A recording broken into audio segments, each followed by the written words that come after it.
அண்மை செய்திகளாக பார்த்து வருகிறோம். ராமேஸ்வரத்தில் தொடர்ந்து பெய்த மழையின் காரணமாக ராமேஸ்வரம் வெள்ளத்தில் மூழ்கி இருக்கக்கூடிய காட்சிகளை பார்த்து வருகிறோம். விவரங்களோடு இணைகிறார் எமது செய்தியாளர் பூபேஷ். அவரிடம் பேசலாம். வணக்கம் பூபேஷ், விவரங்கள்.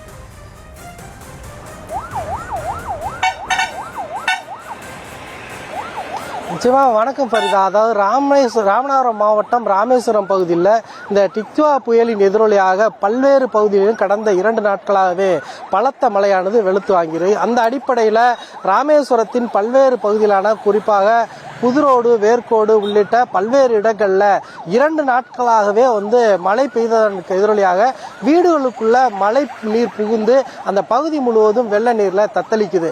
கடந்த 2 நாட்களாக பெய்த மழைக்கே ராமேஸ்வரம் முழுவதும் மழைநீர் தேங்கி அந்த குளம் போல காட்சியளிக்கக்கூடிய சூழல்ல இந்த ராமேஸ்வரம் பகுதி என்பது கடற்கரை சூழ்ந்த ஒரு தீவு பகுதியாக இருந்து வருகிறது. அப்படியான சூழல்ல இந்த குறிப்பிட்ட இந்த இடங்களுக்குள் பெய்த 2 நாட்களுக்கு பெய்த மழை நீரையே அப்புறப்படுத்தாதது ஏன் என்ற கேள்வி இந்த பொதுமக்கள் மத்தியில் எழுந்திருக்கு. குறிப்பாக ராமேஸ்வரம் தீவு பகுதியானது அம்ரித் திட்டத்தின் கீழே மத்திய அரசு தேர்வு செய்து 4 ஆண்டுகளுக்கு மேலாக பல்வேறு திட்டங்களை செய்து வருகிறது. மாநில அரசு சார்பிலும் அந்த பகுதியில் உள்ள கழிவுநீர் வாழ்க்காக உள்ளிட்டவற்றை தூர்வாருவதற்கு பல்வேறு நிதிகளை ஒதுக்கி செயல்படுத்தப்பட்டு வந்த நிலையில இந்த 2 நாள் மழைக்கு மக்கள் தங்களுடைய இயல்பு வாழ்க்கையை இழந்து வீடுகளுக்குள் முடங்கும் நிலைக்கு செல்லப்பட்டது ஏன் என்ற பிரதான கேள்வி எழுந்திருக்கிறது. இந்த பகுதி மக்களுக்கு கிடைக்கக்கூடிய அத்தியாவசிய பொருட்கள் கூட கிடைக்காமல் மிகுந்த சிரமத்திற்கு ஆளாகி இருக்கின்றன. அப்படியாக இருக்கக்கூடிய சூழல்ல அந்த நகராட்சி அதிகாரிகள் மத்திய அரசு அதே போல மாநில அரசு ஒதுக்கிய தெரிவிக்கப்பட்ட செயல்படுத்தப்பட்ட பணிகள் என்ன, அதற்கு இவர்கள் சொல்லக்கூடிய விளக்கம் விந்தையாக இருக்கிறது. இன்னும் சீக்கிரமாக இவற்றை வெளியேற்றி விடுவோம் என்று தெரிவித்திருக்கிறார்கள். 2 நாட்கள் கழித்தும் கூட இன்னமும் அந்த மழைநீர் வடியாத சூழலே இந்த பகுதியின் பல்வேறு இடங்களில் இருக்கிறது.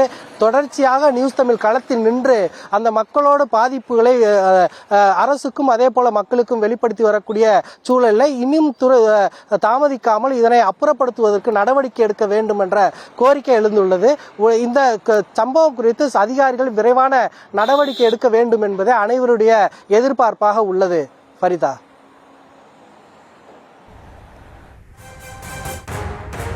தற்போதைய கள நிலவரங்களுக்கு நன்றி பூபேஷ்.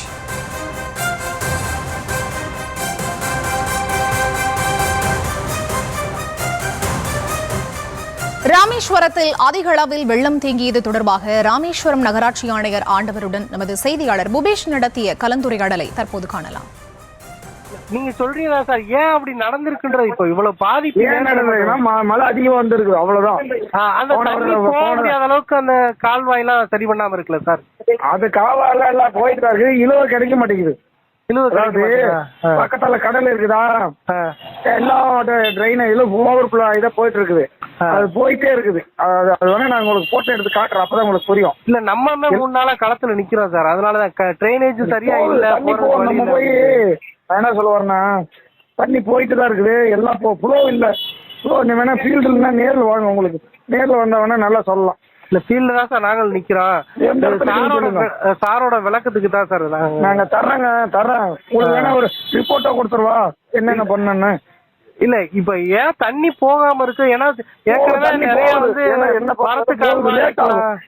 இல்ல அரசாங்கம் நிதி ஒதுக்கி இருந்தாலே அது என்ன பாருங்க சொல்றீங்களா? நீ ஏன் போகலன்னு இதா எப்படி சொல்றது, தண்ணி போயிட்டு தான் இருக்குது. லேட் ஆகும், டைம் ஒரு 1 hour 2 hourல போகும். மழை தொடர்ச்சியா வந்துச்சு, பெரிய மழைங்க.